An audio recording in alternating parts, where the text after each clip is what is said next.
बिस्मिल्लाहिर्रहमानिर्रहीम। अस्सलाम वालेकुम नाज़रीन। स्टोरी कॉर्नर कहानी घर में आपको खुश आमदीद कहा जाता है और आज मैं आपको एक नीली आंखों वाली नागिन और गरीब सपेरे की कहानी सुनाने वाली हूँ। कहानी स्टार्ट करने से पहले अगर आप मेरे चैनल पर न्यू हैं तो जल्दी से मेरे चैनल को सब्सक्राइब कर लें ताकि दिलचस्प वाक़यात और कहानियाँ आपको सुनने को मिल सके। तो चलिए कहानी स्टार्ट करते हैं। मेरा बाप पेशे से एक माहिर सपेरा था। उसने अपनी जिंदगी में कई बड़े बड़े नागों को पकड़कर अपने कब्जे में किया था, लेकिन अब ज़ईफ और सेहत खराब होने के बायस वो अपने इस पेशे को जारी नहीं रख सकता था और अब उस काम की जिम्मेदारी उसने मेरे सर डाल दी थी। मैं जो शहर जाकर कमाना चाहता था अपने बाप के हुक्म से इनकार ना कर सका और उस काम में दिलचस्पी ना होने के बावजूद भी ये काम करने लगा। अभी मुझे एक माहिर सपेरा बनने में वक्त लग रहा था, लेकिन मेरा बाप मुझे देखकर मायूस हो चुका था और कहने लगा, मुझे नहीं लगता तुम एक माहिर सपेरे बनोगे। जिस मुकाबले को मैं तो अपनी ज़िंदगी में ना जीत सका, लेकिन मुझे ये उम्मीद थी तुम ज़रूर वो मुकाबला जीत कर अपनी किस्मत बदल लोगे। वो अक्सर ही मुझे ये कहा करता था। दरअसल हम जिस गांव में रहते थे वहाँ पर बड़े बड़े सपेरे रहा करते थे और हर साल इस गांव में एक बहुत बड़ा मेला मुनक्कद किया जाता था। इस मेले में सारे सपेरे शिरकत करते और फिर एक बड़ा मुकाबला करवाया जाता। जिस सपेरे के पास भी सबसे बड़ा और खूबसूरत नाग होता उसे पूरे गांव वालों की तरफ से ढेरों इनामात दिए जाते थे और वो इनाम उसकी ज़िंदगी बदल दिया करते थे। इस गांव में रहने वाले सपेरे तादाद में बहुत ज़्यादा थे, इसीलिए कभी भी मेरे बाप को अपनी ज़िंदगी में ये मौका ना मिला कि वो ये मुकाबला जीत लेता, क्योंकि इस गांव में मेरे बाप से भी बड़े बड़े माहिर सपेरे रहा करते थे जो हर साल ये मुकाबला जीत लिया करते थे। यूँ हमारी ज़िंदगी गुर्बत के एक दहाने तक ही घूम रही थी। हमारे गांव के पीछे एक बहुत बड़ी सांपों की बस्ती थी जहां पर बड़े बड़े सांप मिल जाया करते थे। क्योंकि ये पूरा रेतला इलाका था, इसलिए नागों का मिलना यहाँ कोई मुश्किल बात ना थी। लेकिन मज़े की बात तो तब होती जब कोई ऐसा नाग हाथ लगता जो कि हमें इस मुकाबले में जितवा सकता। एक बार हमारे गांव में रहने वाले एक सपेरे के हाथ एक ऐसा नाग लगा कि जिसने उसकी किस्मत बदल कर रख दी थी, क्योंकि जैसे ही वो नाग उसे मिला तो इस पूरे गांव में मशहूर हो गया था कि उसने एक सुनहरे रंग का खूबसूरत नाग पकड़ा है। ये खबर इस गांव की पुलिस के पास भी पहुंची तो उन्होंने फौरन ही इस नाग को अपने कब्जे में ले लिया। लेकिन हुकूमत की तरफ से फिर भी इस सपेरे को बहुत बड़ा इनाम दिया गया था, क्योंकि उनका कहना था कि वो इस सुनहरे और खूबसूरत नाग को ले जाकर किसी चिड़ियाघर में रखेंगे ताकि दूसरी आवाम उसे देखकर खुश हो। अब अपने बाप के पेशे को ना चाहते हुए भी मैंने अपना लिया था, लेकिन आज तक मैंने किसी बड़े नाग को ना पकड़ा था। इस काम में दिलचस्पी होती तो शायद मैं इससे अच्छे तरीके से करने की कोशिश करता, लेकिन मेरी इस काम में दिलचस्पी ना होने के बराबर थी। मैं एक गरीब सपेरे का बेटा था और शायद ऐसे ही गरीब रहकर अपनी जिंदगी बसर करता रहता। मेरे मामू का घर भी इसी गाँव में था जो हमसे अच्छे हालात में अपनी जिंदगी बसर कर रहे थे। वो खाते पीते घराने से ताल्लुक रखते थे। उनकी इस गांव में ज़मीनें भी थीं जिसमें खेती बाड़ी करके वो अपना गुजारा कर लेते थे। यूँ उन्हें कोई माली तंगी ना थी, लेकिन हमें बहुत परेशानी थी। मुझसे छोटी 2 बहनें थीं जबकि एक भाई भी छोटा था। मामू की एक बेटी रूही थी जिसे मैं बेहद पसंद करता था, लेकिन मैं ये भी जानता था किसी चांद की ख्वाहिश करना मेरे बस से बाहर है। वो एक अच्छे खासे खाते पीते घराने से ताल्लुक़ रखती थी और मेरे मामू का भी हमारी गुर्बत देखकर यहाँ रिश्ता ना करते। इसीलिए रूही जब भी आती तो मैं अपनी नज़रें झुकाकर काम करता रहता और कभी भी अपने चेहरे से ये जाहिर होने की कोशिश ना करता कि मेरे दिल में उसके लिए क्या है। मैं अपनी इस ख्वाहिश को अपने दिल में ही दबा कर रखना चाहता था। गांव में जो मेला होने वाला था उस मेले में अभी 6 महीने बाकी थे। मेरा बाप चाहता था कि चूँकि मैंने अभी सपेरे का काम करना शुरू किया है तो मैं इस काम में इतना माहिर हो जाऊं कि अपने पहले साल ही इस मुकाबले में शिरकत करके उसे जीत लूं। जब भी वो मुझे इस मुकाबले के बारे में बताते तो मैं दिल ही दिल में हंसता और सोचता कि 20 सालों से वो ये काम करते आ रहे थे। जब वही मुकाबला ना जीत सके तो भला फिर मैं 1 साल में ही ये कैसे कर सकता हूँ। हमारे गाँव में एक बहुत बड़ा जिम्मेदार रहा करता था। वो अक्सर ही इस गांव के स्पेरों से खूबसूरत नाग खरीद लेता और उन्हें अपने शहर में रहने वाले दोस्तों, जिसमें सियासतदान, सनतकार और बड़े बड़े बिजनेसमैन हुआ करते थे, उन्हें बेच दिया करता था। आज तक अब्बा के हाथ ऐसा कोई नाग लगा ही ना था कि जिसकी अच्छी सी कीमत वसूल हो और वो नाग हमारी किस्मत बदल दे। फिर इस साल जिम्मेदार ने एक ऐसा ऐलान किया जिसे सुनकर गांव के सभी लोग हैरत से दो चार हो गए थे।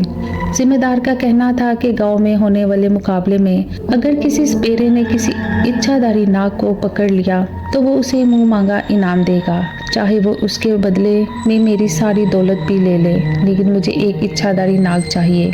यूं तो सांपों की बस्ती में बड़े बड़े नाग और सांप थे, लेकिन इच्छाधारी नाग का होना नामुमकिन था, क्योंकि अगर ऐसी नाग की नस्ल इस बस्ती में होती तो किसी न किसी स्पेरे के हाथ जरूर लगती, लेकिन आज तक ऐसा ना हुआ था और गांव का कोई भी स्पेरा आज तक किसी इच्छाधारी नाग को ना पकड़ सका था। मेरी दोनों बहनें जवान हो चुकी थी और हर लिहाज से शादी के काबिल थी। इतनी गुर्बत होने के बायस गांव के किसी घर से भी उनके लिए कोई अच्छा रिश्ता आना मुमकिन नहीं। हमारे गांव के लोग न सिर्फ लालची थे, बल्कि उनकी ज्यादातर कोशिश यही होती कि किसी ऐसे घराने में शादी करे जहां से लड़की अच्छा खासा जहेज लेकर आए और लड़के को भरपूर सपोर्ट हासिल हो। यूं तो मामू के भी 2 जवान लड़के थे, वो चाहते तो हमारी बहनों का रिश्ता लेकर आ सकते थे, लेकिन शायद उनकी ये सोच ना थी, क्योंकि मेरे मामू एक मगरूर तबीयत के आदमी थे। वो अपने से नीचे किसी इंसान को ज्यादा मुंह ना लगाते थे। इसी वजह से मैं या मेरे अब्बा ज्यादा उनके घर ना आया जाया करते थे, लेकिन वो हर साल अम्मा से मिलने एक दफा जरूर आते थे और जब भी आते अम्मा के लिए ढेरों कपड़े और खाने पीने की चीजें दे जाया करते थे। जब वो ये सब चीजें लेकर आते तो मैं दिल ही दिल में सोचता कि शायद मामू हमें ये एहसास दिलाना चाहते हैं कि हम कितने कमतर और गरीब लोग हैं। शायद हमारा जिंदगी में इन चीजों से कभी वास्ता न पड़ता हो।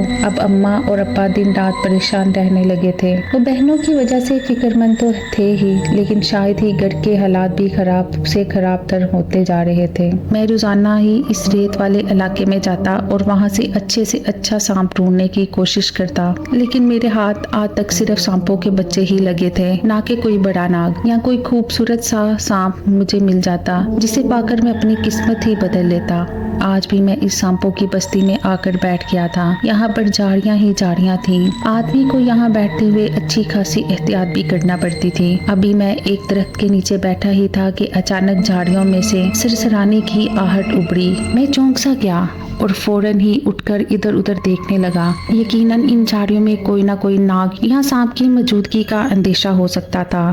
तभी मैंने धीरे से झाड़ियों को ऊपर किया तो अचानक ही मेरी नजर एक खूबसूरत मोटे लंबे नाग पर पड़ी। वो इतना हसीन और खूबसूरत था कि मैंने आज तक ऐसा नाग अपनी जिंदगी में ना देखा था। मैं उसे पकड़ने ही वाला था कि अचानक ही मेरी नजर उसके सर पर पड़ी, जो शदीद जख्मी हालत में लग रहा था। ना जाने क्यों मुझे उसे देखकर बेहद रहम आया था और फिर मैंने उसे पकड़ने का इरादा ना किया, बल्कि उसके सर पर एक मरहम लगा दिया जो हम स्पेरों के पास अक्सर मौजूद होता था। वो बुरी तरह मचल रहा था।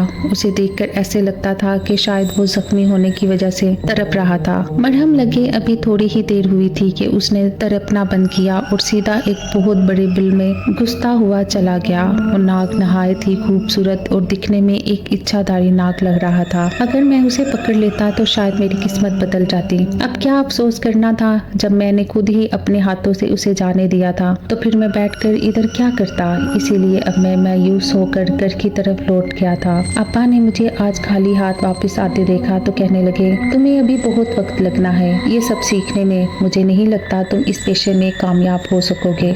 मुझे अब्बा की बात सुनकर गुस्सा आया था। फिर मैं उन्हें गुस्से से कहने लगा, मैंने आपको कितना मना किया था कि मैं ये काम नहीं सीखना चाहता, फिर भी आपने ज़बरदस्ती मुझे इस काम में डाला और अब आप खुद ही मेरा हौसला बढ़ाने की बजाय मेरी हिम्मत को कम करने की कोशिश करते रहते हैं। अब्बा मेरी बात सुनकर कहने लगा, बेटा इतने सालों से मैं इस मुकाबले में शिरकत करता आ रहा हूँ। अगर इस साल मैं शिरकत ना करता तो फिर इस गाँव में हमारी क्या इज्जत रह जाती कि शायद मैं डर के इस मुकाबले में नहीं शिरकत कर रहा। लेकिन जब से मैंने तुम्हें इस पेशे में डाला है तब से मेरे साथी स्पेरों का कहना है कि तुम्हारा बेटा ज़रूर तुम्हारी किस्मत बदलेगा। मैंने अब्बा की बात सुनकर सर झटक दिया था। फिर दूसरे दिन हर रोज की तरह मैं दोबारा अपनी किस्मत आजमाने वहीं जाकर बैठ गया था, लेकिन आज भी मेरे हाथ कुछ ना लगा था और अब मैं मायूस घर की तरफ जा रहा था।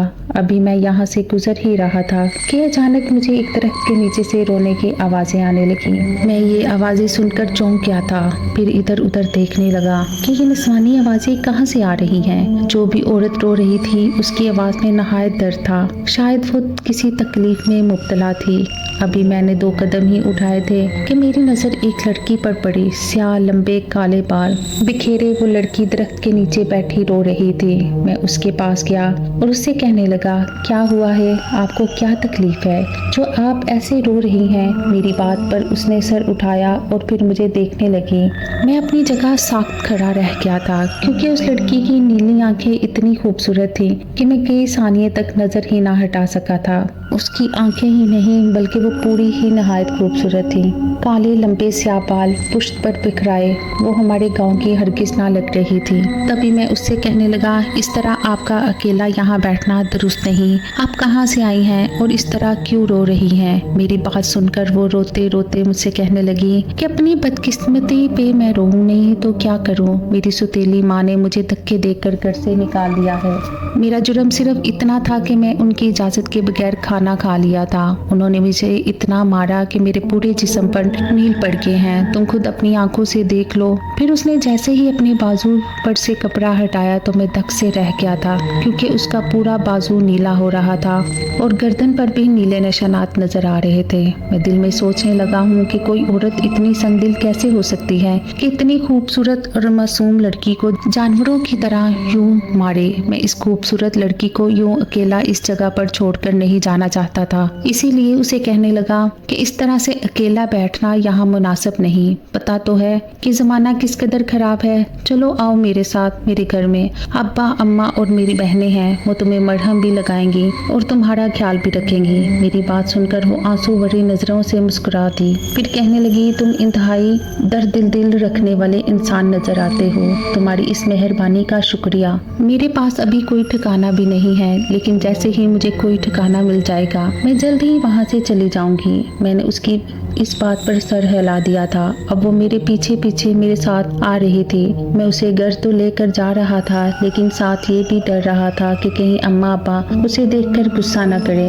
वो शायद कुछ और समझे कि शायद मैं उसे कहीं से भगाकर अपने साथ ले आया हूँ। नहीं, लेकिन मैं उन्हें साफ साफ बता दूंगा कि ये किस कदर लाचार और मजबूर लड़की मुझे रोती हुई यूं रास्ते में मिली है। मैं दिल ही दिल में अपने आप को मुतमईन करता हुआ घर की तरफ जा रहा था। जैसे ही घर में दाखिल हुआ तो इस नौजवान लड़की को मेरे पीछे देखकर अम्मा और अब्बा समेत मेरी बहनें भी हैरत से दो चार हो गई थीं। मेरी दोनों बहनें रुकैया और सफिया इस लड़की के इर्द गिर्द ऐसे घूमकर देख रही थी जैसे वो कोई दुनिया का 8वां अजूबा हो। मैं अब्बा की आंखों में अपने लिए लानत और मलामत पहले ही देख चुका था। उससे पहले कि वो दोनों कुछ गलत समझते, मैंने फौरन ही अम्मा से जाकर कहा, अम्मा इस लड़की का बाप मर चुका है और सौतेली माँ ने इस पर जुल्म ज्यादती करके उसे घर से निकाल दिया है। ये रास्ते में खड़ी हुई रो रही थी और ये शायद हमारे गांव की नहीं किसी दूसरे गांव की है। मैं उसे अपने घर ले आया। आप उसका जख्मी वजूद देखें, आपको खुद ही उसके ऊपर होने वाले जुल्म ज्यादती का पता लग जाएगा।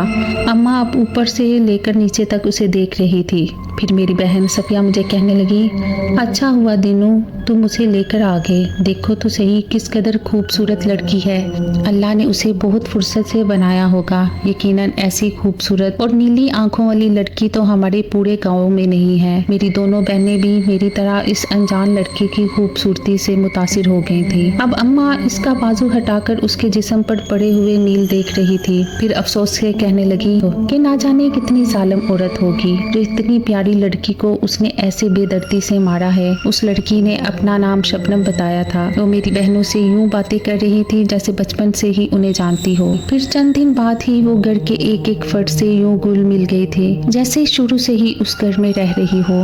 पूरे गांव में ये बात फैल चुकी थी कि दीन मोहम्मद के घर एक इंतहाई खूबसूरत लड़की आई है जिसकी आंखें खूबसूरत और नीली हैं। दूर दूर से गाँव की औरतें शबनम को देखने के लिए हमारे घर आ रही थी। जब भी वो किसी किसी औरत को आते हुए देखती तो भागकर कमरे में छुप जाया करती थी। फिर अम्मा को कहती, मुझे ये सब अच्छा नहीं लगता कि कोई मुझे यूं देखे, इसलिए अब आप किसी को भी आने नहीं देना। अम्मा ने उसके कहने पर अब अक्सर ही औरतों को मना कर दिया था। ये शबनम एक मासूम लड़की है, वो अनजान लोगों को देखकर घबरा जाया करती है। अब वो हमारे साथ हमारे घर में एक फर्द की तरह रह रही थी। कुछ दिनों बाद रूही भी अपनी माँ के साथ हमारे घर आई और उसने जब शबनम को देखा तो उसकी आंखों में साफ हसद और झलक नजर आई थी। शायद वो उसकी खूबसूरती से मुतासर होकर उससे जल रही थी। रूही ने तिरछी नजरों से मुझे भी देखा था कि मैं उस लड़की के इर्द गिर्द तो नहीं घूम रहा, लेकिन मैं इन दोनों को नजरअंदाज करके अपने काम में मसरूफ रहा करता था। शबनम ज्यादातर अम्मा और बहनों से ही बातें करती रहती थी। वो हर लिहाज से एक अच्छी और समझदार लड़की लगती थी। कभी भी उसने मेरे आगे पीछे ही घूमने की कोशिश नहीं की थी। वैसे भी वो इतनी खूबसूरत थी कि मैं क्या, अगर गांव की कोई अमीर तरीन जिम्मेदार भी होता तो शायद उसकी खूबसूरती से मुतासर हुए बिना ना रह सकता था। एक दिन जब मैं अपनी चौपाल में बैठा था और मैंने मुख्तलिफ मिट्टी की हांडियां बनाकर रखी हुई थी जिसमें छोटे छोटे नाग पाल रखे थे, मैं उनके बड़ा होने का मुंतजिर था। मैं अपना काम कर रहा था कि अचानक वहाँ शबनम आ गई। वो सारी चीजों को हैरत से देख रही थी। मेरे साथ नीचे जमीन पर बैठ गई और कहने लगी, तुम्हें इन बेचारे सांपों को कैद करके क्या मिलता है? तुम आखिर उन्हें आजाद क्यों नहीं कर देते हो? उसकी बात सुनकर मैं उसे कहने लगा कि इन सांपों और नाग की वजह से ही तो हमारा घर चल रहा है। अगर हम ये काम छोड़ देंगे तो भला फिर कहाँ से खाएंगे? मेरे अब्बा ने अपनी पूरी जिंदगी में ये काम किया है। उनके कहने पर मैं उनका पेशा अपना कर ये काम कर रहा हूँ। वो बड़े गौर से एक एक सांप को देख रही थी। काफी देर तक उन्हें देखती रही। मुझे ना जाने क्यों उसके चेहरे की रंगत बदलती हुई महसूस हो रही थी। फिर मैं उसे अपना वहम समझकर नजरअंदाज कर गया था। एक दिन अब्बा से मुलाकात करने उनके जानने वाले एक बहुत बड़े सपेरे हमारे घर आए। वो अब्बा जैसी उम्र का बुजुर्ग इंसान था। अचानक ही शबनम उनके लिए चाय लेकर आई तो वो उसे गौर से देखने लगे और अब फिर अपनी जगह से उछल पड़े। अब्बा को कहने लगा, ये लड़की कौन है? तो अब्बा उसे बताने लगे कि किस तरह ये लड़की बेचारी अपनी सुतेली माँ के हाथों सताई हुई थी और हमारे घर आकर हमारे साथ रह रही है। मुझे ना जाने क्यों उनकी हालत बदलती हुई महसूस हो रही थी। फिर मैंने अपने कानों से सुना जब वो अब्बा को कह रहा था, दीन मोहम्मद मेरी बात मान, इस लड़की को इस घर में ना रख, मुझे ये सही नहीं लगती। ऐसा लगता है ये लड़की किसी वजह से इस घर में आई है। उसकी नीली आंखें ना जाने क्यों किसी अनजाने खतरे की अलामत महसूस हो रही हैं। चचा बशीर की बात सुनकर हंस दिया था। फिर उन्हें कहने लगा, बशीर कैसी बातें कर रहे हो यार? वो बेचारी ऐसी हालत में इस घर में आई थी। अगर मैं उसे अपने घर में जगह ना देता तो ना जाने कहाँ ये मारी मारी फिरती। वो बिल्कुल आम इंसानों की तरह हमारे साथ रह रही है और मिलकर चल रही है। फिर अप्पा ने चाचा बशीरी का ध्यान उस सारी बातों से हटाकर उसे दूसरे मौजू पर लगा दिया था। मुझे हैरत भी हुई कि चाचा बशीर ने उसे एक नजर देखा था और उसके बारे में इस तरह से बात कर रहा था। आज तक हमें तो इसके अंदर कोई भी ऐसी चीज महसूस ना हुई थी। फिर एक दिन मैं काम पर जाने लगा तो वो मेरे पास आई और मुझे कहने लगी कि आज मैं भी तुम्हारे साथ चलूंगी। उसकी ये बात सुनकर मुझ समेत मेरी बहनें भी हंस पड़ी थी। फिर वो उसे कहने लगी कि जिस जगह पर दीनू जा रहा है ना, वो जगह बहुत खतरनाक है। अगर तुमने वहाँ पर रहने वाले सांपों को देख लिया ना तो खौफ से चीखने लग जाओगी। इन दोनों की बात सुनकर शबनम मुस्कुरा दी और कहने लगी, मैं भी वहाँ जाकर सांपों और नाग को देखना चाहती हूँ कि अब फिर वो इंसानों के काबू में कैसे आते हैं। मैं उसे लाख मना करता रह गया, लेकिन उसके बेहद इसरार पर आखिरकार मैं उसे अपने साथ लेकर उस बस्ती की तरफ आ गया था। फिर मैं एक जगह पर बैठ गया और मैंने अपने थैले से बीन निकाली और उसे बजाना शुरू कर दिया था। मैं जानता था कि उस बीन की आवाज सुनकर जिस किसी झाड़ियों में भी सांप छुपे हुए होंगे वो निकल कर बाहर आ जाएंगे। शबनम मेरे पीछे ही बैठी थी। जैसे ही मैंने बीन बजानी शुरू की, काफी देर तक मैं बीन बजाता रहा, लेकिन एक भी सांप ना आया। अब मैंने बीन बजाना छोड़कर पीछे मुड़कर देखा तो मैं हैरत से दो चार हो गया था, क्योंकि शबनम मेरे पीछे मौजूद ना थी। मैं खड़ा होकर उसे इधर उधर देखने लगा, हैरान था कि आखिर वो कहाँ चली गई है। इस जगह पर अक्सर ही खतरनाक जहरीले सांप मौजूद होते थे। मुझे ये भी डर था कि कहीं उसकी जान को कोई खतरा ना हो जाए, कहीं कोई जहरीला सांप उसे काट ले। मैं काफी देर तक उसे ढूंढता रहा, लेकिन वो मुझे ना मिली थी। अब मैं परेशान सा होकर घर की तरफ जा रहा था। रास्ते में भी उसे देखता आया, लेकिन वो मुझे कहीं भी नजर ना आई थी। जैसे ही मैं परेशानी में घर में दाखिल हुआ तो मुझे देखकर गुस्सा आया, क्योंकि वो सामने ही खड़ी मेरी बड़ी बाजी रुकैया से बातें कर रही थी। मैं गुस्से से उसके सर पर गया और उसे कहने लगा, तुम यहाँ पहुँच गई और मैं वहाँ तुम्हें कितनी देर से ढूंढ रहा था। मेरी बात सुनकर वो मुस्कुरा दी और फिर कुछ कहे बिना अंदर कमरे में भाग गई थी। फिर मैं भी अपनी चौपाल में आ गया था। अचानक ही मेरे जहन में ये ख्याल आया कि इतना लंबा रास्ता उसे इतनी जल्दी कैसे याद हो गया था कि वो मेरे सामने से गुजरकर घर भी पहुंच गए थे और मुझे उसकी खबर तक ना हुई थी। उम्मीद करती हूँ आज की कहानी आपको अच्छी लगी होगी। मजीद अच्छी कहानियों के लिए मेरे चैनल को सब्सक्राइब करें, वीडियो को लाइक करें। अल्लाह निगहबान।